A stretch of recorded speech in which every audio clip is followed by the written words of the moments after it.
નમસ્કાર, આપ જોઈ રહ્યા છો મોર્નિંગ 100. આપની સાથે હું છું વિધાતા. હાલમાં જે દુઃખદ સમાચાર આવી રહ્યા છે તેના પર નજર કરી લઈએ. અભિનેતા દિલીપ કુમારના નિધનના સમાચાર. દિલીપ કુમારનું નિધન થયું છે. મુંબઈની હિન્દુજા હોસ્પિટલમાં તેઓ દાખલ હતા. 98 વર્ષની વયે દિલીપ કુમારના નિધનના સમાચાર. તો દિલીપ કુમાર જેમને શ્વાસ લેવામાં પણ તકલીફ હતી અને થોડા દિવસ પહેલા જ હિન્દુજા હોસ્પિટલમાં તેમને સારવાર માટે ખસેડવામાં આવ્યા હતા. बड़े जाने माने कलाकार थे वो, सारी दुनिया में वो मशहूर थे. It's a loss to the Indian film industry. Sir, आपसे जानना चाहूंगी कि लगातार आप उनका इलाज कर रहे थे, कुछ ऐसा जो उन्होंने अपने आखिरी वक्त में कहा हो? नहीं, उनके साथ तो लगातार जुड़े हुए थे डॉक्टर नितिन गोखले, जो उनके कार्डियोलॉजिस्ट थे. वो तो उनके साथ कई सालों से थे और बहुत सारी चीजें हैं. अब ये वक्त नहीं है उन चीजों के बारे में डिस्कस करने का. भगवान को स्वर्ग में जगह दे दे, और क्या कहें. बिल्कुल बिल्कुल. सर, आपसे जानना चाहूंगी कि यकीनन एक दुख भरा अभी वक्त है, लेकिन कोई ऐसी मोमेंट, कोई ऐसा पल जो आपको याद हो दिलीप साहब का? नहीं, मैं अभी कुछ नहीं कहना चाहता. चलिए, बहुत बहुत शुक्रिया सर हमसे बात करने.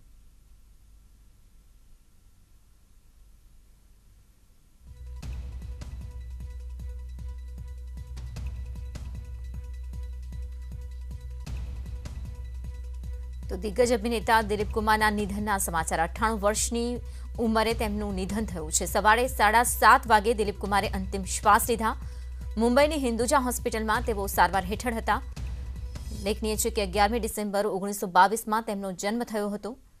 1994માં દાદા સાહેબ ફાળકે એવોર્ડ તેમને મળ્યો હતો. અંદાજ, આન, દેવદાસ, આઝાદ, ગંગા જમના જેવી ફિલ્મો તેમણે આપી છે. તો મુગલે આઝમ જેવી સુપરહિટ ફિલ્મોમાં તેમણે મહત્વપૂર્ણ ભૂમિકા અદા કરી છે. તો અભિનેતા દિલીપ કુમાર જેમને લઈને એક મોટા સમાચાર, દુઃખદ સમાચાર. દિલીપ કુમારને જ્યાં મુંબઈની હિન્દુજા હોસ્પિટલમાં આઈસીયુમાં રાખવામાં આવ્યા હતા અને આજે સવારે તેમણે અંતિમ શ્વાસ લીધા છે.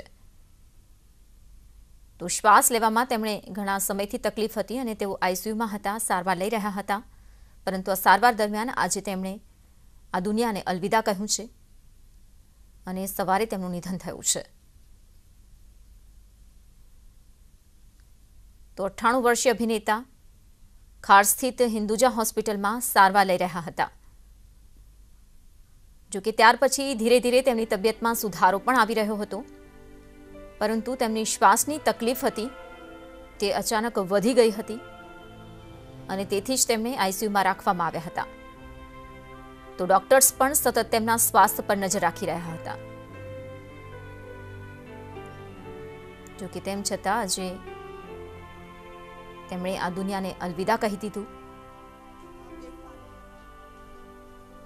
जी फरा, उनके पार्थिव शरीर को थोड़े प्रोसेसेस के बाद, हॉस्पिटल के कुछ प्रोसेसेस होते हैं, उसको करने के बाद उनके पार्थिव शरीर को घर ले जाया जाएगा. वहाँ पे सारी जो प्रोसीजर है वो की जाएगी. उसके बाद उनका सारा अंतिम संस्कार, जो सारी चीजें होती हैं वो की जाएगी. अभी तक इस बारे में हॉस्पिटल के लोगों के उनके साथ कुछ पता नहीं चल पाया है. बहुत जल्दी इस बारे में आधिकारिक पुष्टि की जाएगी कि कितने बजे जो है वो दिलीप साहब का पार्थिव शरीर हॉस्पिटल से अपने घर ले जाया जाएगा. इस बारे में आधिकारिक पुष्टि जो है वो बहुत जल्द बताई जाएगी. और जैसे ही ये खबर उनके फैंस तक पहुंची, अब जो है फैंस जल्द ही जो है हॉस्पिटल के बाहर जो है वो पहुंचेंगे. उनके आखिरी दर्शन करने के लिए फैंस जो है वो जमावड़ा लगाना शुरू करेंगे, क्योंकि दिलीप साहब ने जितने भी साल काम किया उन्होंने बहुत सारे लोगों को इंस्पायर किया है.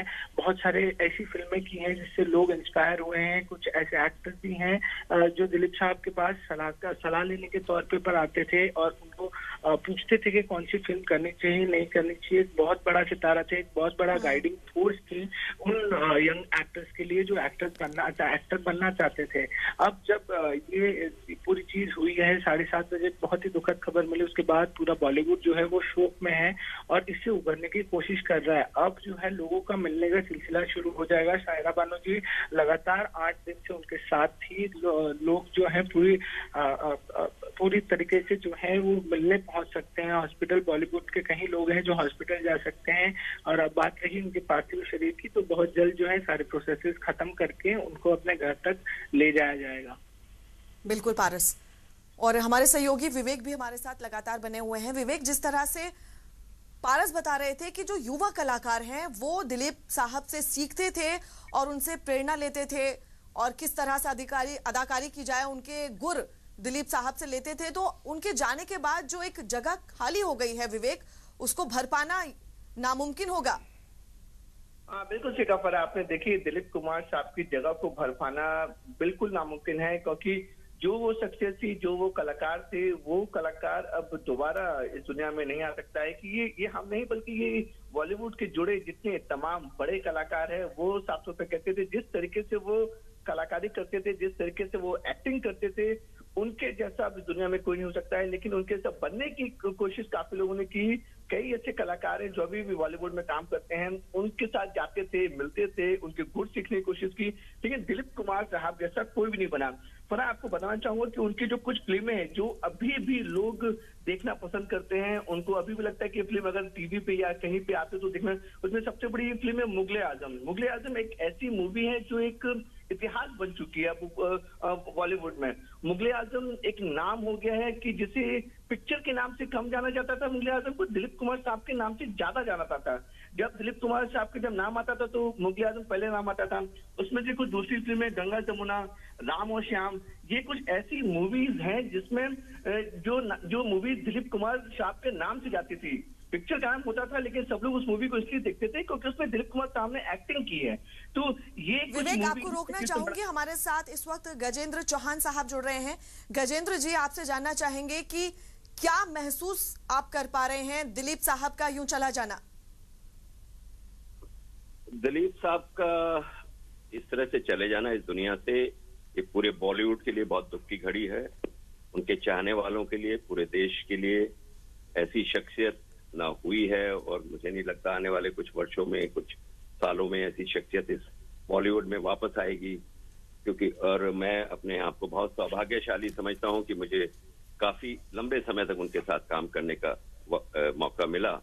और सिने आर्टिस्ट वेलफेयर ट्रस्ट जो है, जिसमें मैंने भी एक ट्रस्टी के रूप में काम किया है, वहाँ दिलीप साहब जो है हमारे साथ में सदस्य थे और ट्रस्टी थे। और बहुत ये उन्हीं का आइडिया था कि एक ऐसा ट्रस्ट बनाया जाए जिससे आने वाले समय में जो कलाकार तकलीफ में होते हैं उनकी मदद की जाए।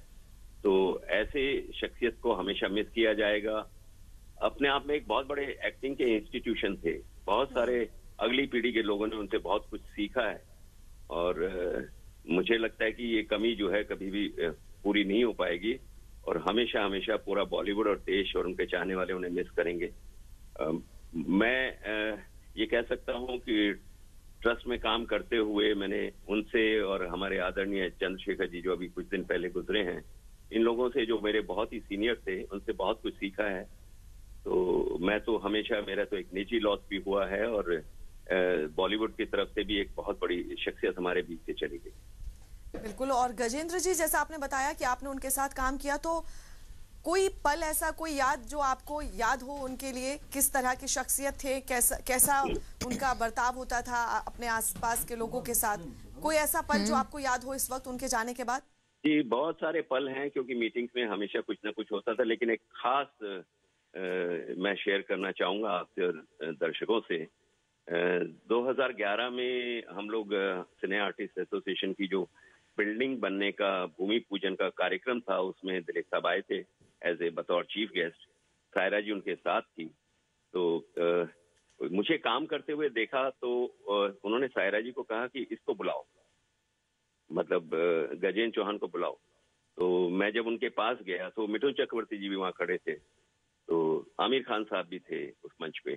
तो उन्होंने मुझे अपने पास बुलाया, मेरी आंखों में आंखें डाल के बहुत देर तक देखते रहे, और उन्होंने एक लाइन कही जो जिंदगी भर मेरे लिए बहुत बड़ा कॉम्प्लीमेंट है और रहेगा। उन्होंने सिर्फ वो टिपिकल जो उनकी भाषा थी लाहौरी और थोड़ा पेशावरी जो पंजाबी बोलते थे, उसमें उन्होंने कहा तू बहुत सोना काम करता है।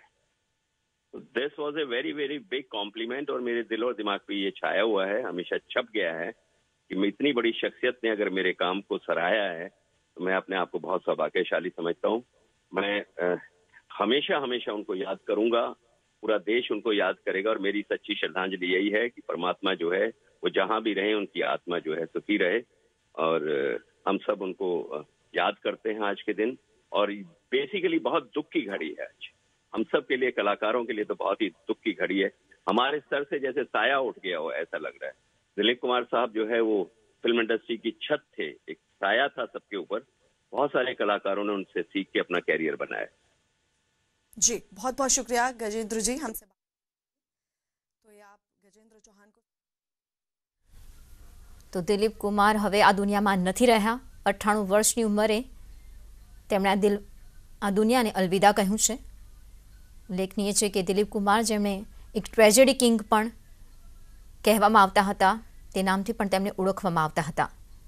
તે એક દિગ્ગજ કલાકાર જેણે બોલિવૂડને ઘણું બધું આપ્યું છે, પરંતુ હવે તેઓ જ્યારે ચાલ્યા ગયા છે ત્યારે સમગ્ર બોલિવૂડ શોકમગ્ન થયું છે, કારણ કે યુવા કલાકારો પણ દિલીપ સાહેબથી હંમેશા પ્રભાવિત રહ્યા છે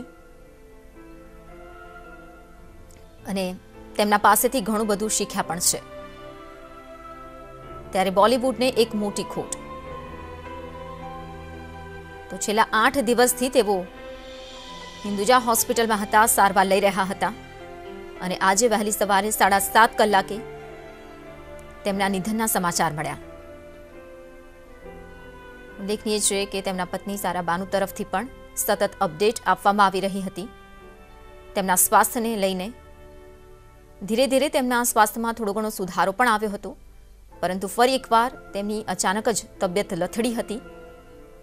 તેઓ આઈસીયુમાં સારવાર હેઠળ હતા અને સારવાર દરમિયાન તેમણે અંતિમ શ્વાસ લીધો। મુંબઈની હિન્દુજા હોસ્પિટલમાં તેઓ દાખલ હતા। 11 ડિસેમ્બર 1922 માં તેમનો જન્મ થયો હતો અને 7 જુલાઈ 2021 તેમણે આ દુનિયાને અલવિદા કહી દીધું। बहुत बड़ा सदमा है कि इंडस्ट्री के लिए बहुत ही बड़े आदमी थे और बड़े एक्टर थे और बहुत अच्छे इंसान थे और बड़े तहजीब से आने वाले इंसान थे।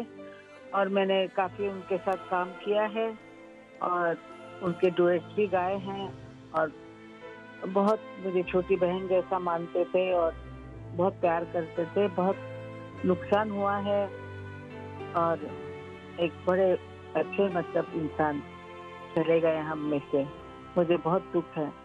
तो सॉरी। जी आशा जी, जैसे आपने बताया कि आपको छोटी बहन की तरह मानते थे, तो यकीनन एक बड़े भाई का चले जाना दुख भरा पल है। आपको कोई उनसे जुड़ी हुई कोई पल आपको इस वक्त याद आ रहा हो?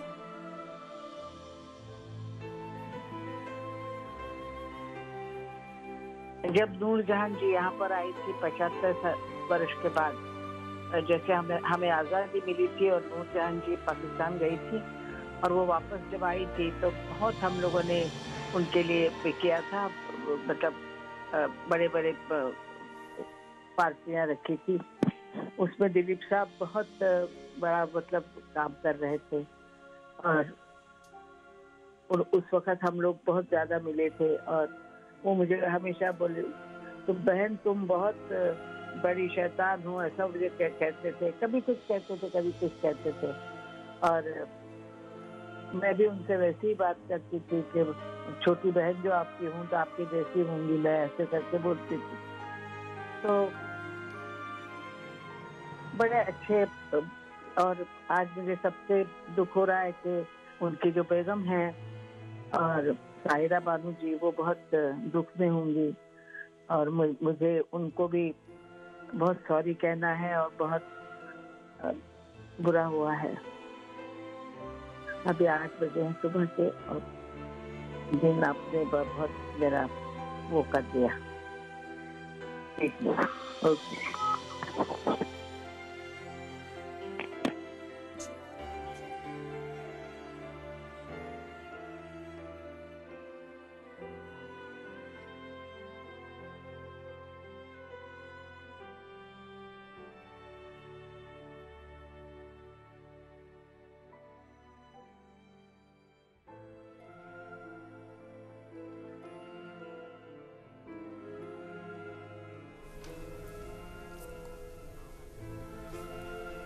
ફિલ્મ ઇતિહાસકાર ભાવનાબેન આપણી સાથે જોડાઈ રહ્યા છે। ભાવનાબેન, ખૂબ જ દુઃખની આ ઘડી છે અને સવારની જે આ ખબર છે, દુઃખદ ખબર છે કે હવે દિલીપ સાહેબ નથી રહ્યા।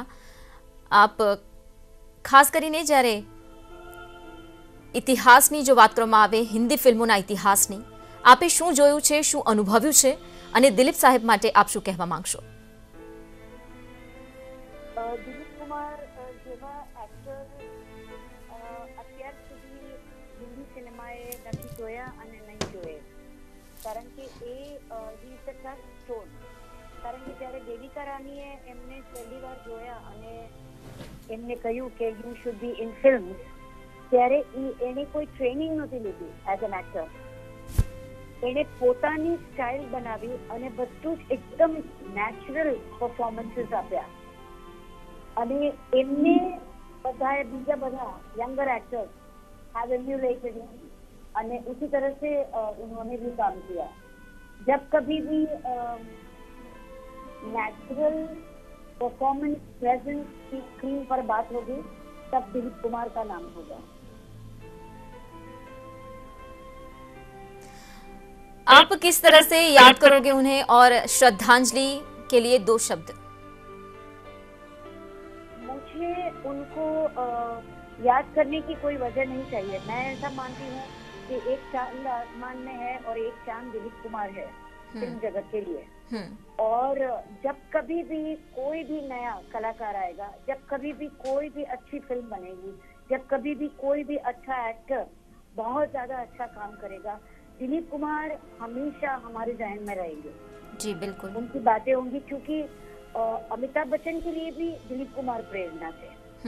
दिलीप कुमार की खासियत ये थी कि वो एक्टिंग नहीं करते थे, he used to just be himself on the screen. तो अगर उनको कोई सीन करना है जहाँ उनको कोई एक्टिविटी करनी है, यानी बर्तन धोना है या कुछ सफाई करनी है, तो वो बर्तन धोने की या सफाई करने की वो एक्टिंग नहीं करते थे, वो सचमुच उस वक्त वो बर्तन धोते थे या वो जो भी करते थे। दिलीप कुमार एक अकेले एक्टर है जो बहुत बड़ा लंबा सीन है तो बहुत खूबसूरती से उन्हें निभाते थे डायलॉग्स के साथ। मगर जहाँ डायलॉग नहीं है, जहाँ उनको सिर्फ कैमरा की ओर देखना है, खामोशी को इतनी खूबसूरती से प्रोजेक्ट करते थे। और बिमल रॉय जो उनके फिल्म मेकर थे, देवदास के, क्योंकि बहुत ज्यादा सीन्स है उसमें खामोशी के, जो मुझे नहीं लगता है कि दिलीप कुमार के सिवाय कोई और दूसरा एक्टर ये कर पाता। मैं उन्हें इस तरह से याद रखूंगी कि मेरी स्ट्रगलिंग इयर्स में मैं उनको 2-3 बार मिली, फिर आगे चलकर भी जब मैं एडिटर बन गई तभी मैं उनको मिली। उनके जो वातावरण में वो जिस तरह से लोगों को मिलते थे, उनको ये दिलचस्पी नहीं थी कि आप कौन से पेपर से हो या आपकी पदवी क्या है, आप क्या हो, आप क्या सोचते हो, आप किस तरह से उनसे मिलते हो। आपकी आंखों में चमक है तो उनकी आंखों में चमक आती थी। आपकी बातों में अगर रस है तो उनकी बातों में से भी रस लगता था। जी, ये मेरा सौभाग्य है कि मैं उनको बहुत बार मिली हूँ। सौदागर के सेट पे भी मैं गई थी जहाँ वो शूटिंग कर रहे थे, तो उनको खुद शॉट देते हुए, टीम प्रिपेयर करते हुए देखा है। और मैं माफी चाहती हूँ कि मैं आपके साथ हिंदी में बात कर रही हूँ। इतनी जल्दी, इतनी सुबह words are not coming so fast in Gujarati. Ma'am, आपका बहुत बहुत धन्यवाद हमारे साथ जुड़ने के लिए। तो खूब ज दुखद समाचार वहेली सवारमां जे आव्या छे बॉलीवूड जगत माटे, ना मात्र बॉलीवूड जगत परंतु चाहको माटे पण आ जे खबर छे ते खूब ज दुखद खबर छे, कारण के दिलीप साहेब हवे आपणी वच्चे नथी रह्या। तो आ साथे ज हाल रोकाईशुं एक ब्रेक माटे।